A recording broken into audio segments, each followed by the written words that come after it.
The severe weather hit just as voters were preparing to go out and cast their ballots in today's primary runoffs. Our political reporter Jack Fink has been keeping an eye on all of the potential impacts. What's the very latest on what you're monitoring here, Jack? Well, Ken, because of the severe weather this morning, as you mentioned, voting is ongoing in Dallas and Kaufman counties. The storms may impact turnout, but turnout was already extremely light in most of North Texas. As you mentioned, in Dallas County, voting has been extended another 2 hours until 9 o'clock, and that's because 90 of Dallas County's 282 voting centers have remained without power all day, and voters had to be directed to other polling locations.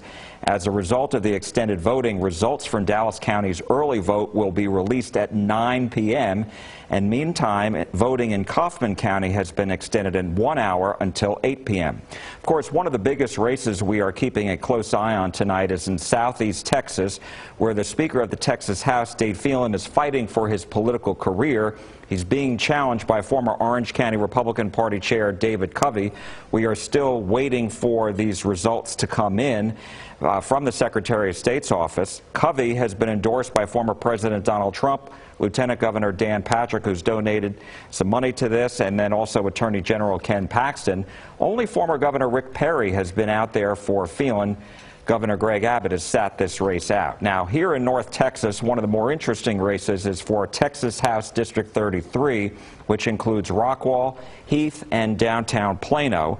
And we are still waiting for the entire district numbers to come in, but we know just in Collin County, that little stretch of downtown Plano and parts of Richardson, we do know that Pearson is up over Frazier by about 700 votes right now, but obviously the bulk of the votes are going to come in with the Rockwall County, so we're waiting for those numbers to come in. And one of the interesting things is that Pearson has been backed by quite a number of people, quite a number of top Republicans, including Governor Abbott and also the Lieutenant Governor and the AG, Ken Paxton. Holland voted against taxpayer-funded education savings accounts or school choice. And because of that, that's why the governor backed Pearson. And Holland voted to impeach Ken Paxton, and that's why Paxton has endorsed Pearson. So turnout for the early vote was very strong, comparatively speaking, at nearly 13.5% in that district. And it's a very similar story in Texas House District 58. Incumbent Dwayne Burns also voted against school choice and for impeachment of Ken Paxton. As a result, his challenger, Helen Kerwin, has been endorsed by the governor, Lieutenant Governor, Senator Ted Cruz, and Attorney General Ken Paxton. We're waiting for these numbers to come back from the Secretary of State's office. Early voting turnout was stronger here in this county than in most other counties at about 6.5%, and that obviously is still very low. On our way to Collin County now in the 61st House District, where incumbent Frederick Frazier is facing a challenge with Carissa Richardson. And right now we show the results from this district. Big lead for Carissa Richardson, almost 70% here. So if this holds true for today's vote, it looks like this is yet another incumbent unseated in the Texas House. The governor did endorse Frederick Frazier, but he did not give him any money. He did not campaign for him after Frazier pleaded no contest to charges related to stealing a campaign sign from a prior competitor. Those charges have now been dismissed.